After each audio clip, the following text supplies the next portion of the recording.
kaum muslimin yang dimuliakan oleh Allah Subhanahu wa taala, maka hadis Ibnu Umar yang baru saja kita baca menunjukkan bahasanya dalam Islam terdapat 5 hal pokok yang merupakan 5 rukun Islam.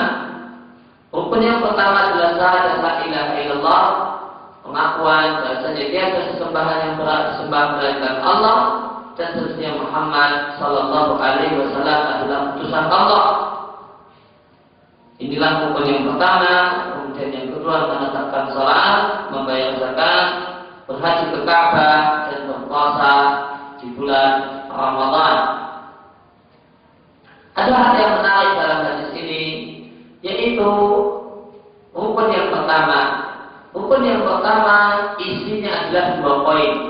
Persaksian bahasanya tiada sembahan yang berhak disembah melainkan Allah, dan yang kedua adalah persaksian bahasanya Muhammad SAW adalah utusan Allah.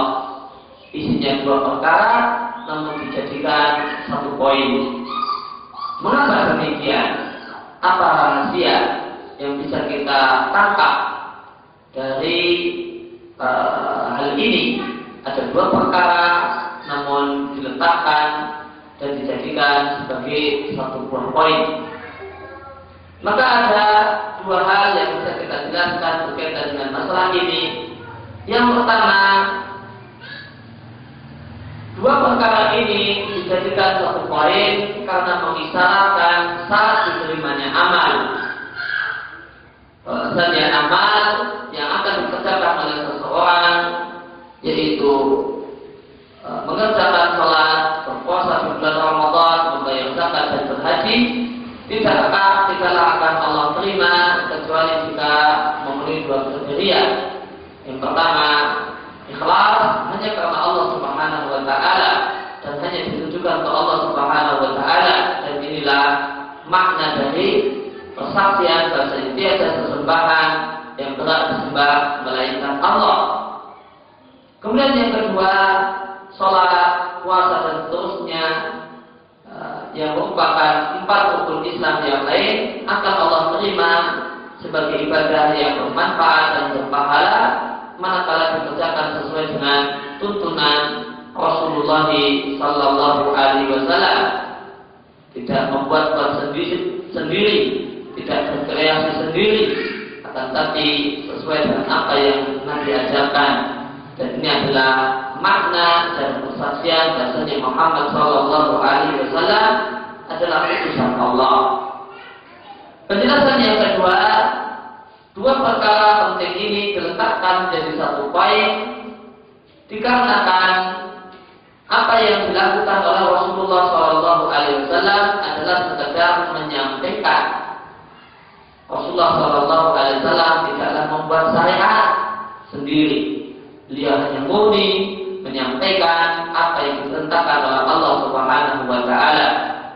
Maka apa yang berasal dari Rasulullah sallallahu alaihi wasallam seluruhnya adalah berasal dari Allah Subhanahu wa taala.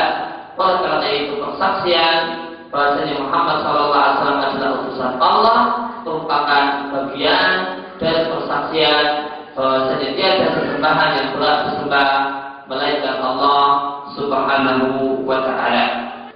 Kaum muslimin yang dimuliakan oleh Allah Subhanahu wa ta'ala, hadis Abdullah bin Umar yang kita baca dalam kesempatan kali ini menunjukkan bahwasanya kita boleh menyebut bulan Ramadan tanpa mengatakan bulan, namun langsung kita sebut dengan Ramadan. Nabi mengatakan dalam hadis ini bersawmi Ramadan dan berpuasa Ramadan. Nabi tidak mengatakan sawmi syahri Ramadan, berpuasa pada bulan Ramadan. Oleh karena itu, maka yang benar kita boleh menyebut Ramadan dengan Ramadan, atau kita tambahkan kata-kata bulan sebelumnya sehingga kita katakan bulan Ramadan. Memang terdapat sebuah hadis yang melarang kita untuk menyebut Ramadan tanpa tambahan kata-kata bulan. Akan tetapi Yang benar, hadis ini adalah hadis yang lemah, hadis yang dhaif, yang tidak bisa menjadi hujah dan dalil dalam masalah ini.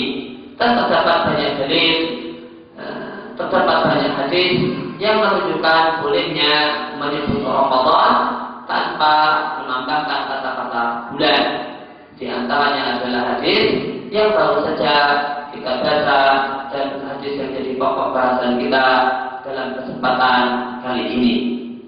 Kaum muslimin yang dimuliakan oleh Allah Subhanahu wa taala, maka hadis Abdullah bin Umar yang menjelaskan tentang adanya 5 rukun Islam,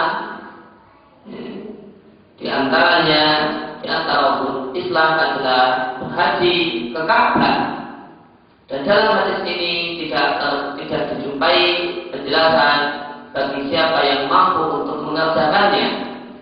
Yang ini oleh karena itu maka maksud hadis ini akan lebih lengkap, lebih gamblang manakala kita melihat hadis Jibril, dialog antara malaikat Jibril dengan Nabi Sallallahu Alaihi Wasallam yang di sana dijelaskan bahasanya kewajiban ibadah haji adalah kewajiban bagi siapa saja yang mampu untuk mengadakan perjalanan ke sana. Kaum muslimin yang dimuliakan oleh Allah Subhanahu wa taala, maka satu-satunya tempat yang Allah Subhanahu wa taala perintahkan kaum muslimin untuk berkumpul dalam rangka beribadah kepada Allah Subhanahu wa taala setahun sekali hanyalah Mekah, hanyalah Ka'bah dan daerah-daerah sekitarnya yang Allah tetapkan sebagai tempat beribadah. Oleh karena itu maka tidak boleh bagi kaum muslimin membuat dan menetapkan satu tempat tandingan untuk Ka'bah, untuk Mekah, di mana setiap tahun banyak kaum muslimin mendatangi tempat tersebut karena maksud beribadah kepada Allah Subhanahu wa taala. Maka ini adalah kekhususan Mekah yang tidak boleh kita ada satu tempat selain Mekah yang kita buat sebagai tandingan Mekah menjadi tempat berkumpul kaum muslimin dari seluruh dunia yang mereka datang ke tempat tersebut dalam rangka beribadah kepada Allah Subhanahu wa taala. Dan poin yang paling penting yang ada dalam hadis ini, bahasanya hadis ini cuma membicarakan adanya 5 ajaran pokok dalam Islam. Namun dan Islam bukan hanya 5 ajaran pokok ini. Terdapat banyak hal penting yang lain yang merupakan hal yang satu dalam Islam namun tidak disebutkan dalam hadis ini. Ada jihad fisabilillah, ada berbakti dengan orang tua, ada baik dengan tetangga, dan berdakwah dan hal-hal yang lainnya yang merupakan bagian dari Islam. Oleh karena itu maka hadis ini sekali lagi hanya membahas 5 hal pokok penting yang ada dalam Islam dan bukan keseluruhan ajaran Islam. Maka orang yang mengamalkan 5 hal ini tidaklah kita sebut sebagai orang yang mengamalkan seluruh Islam.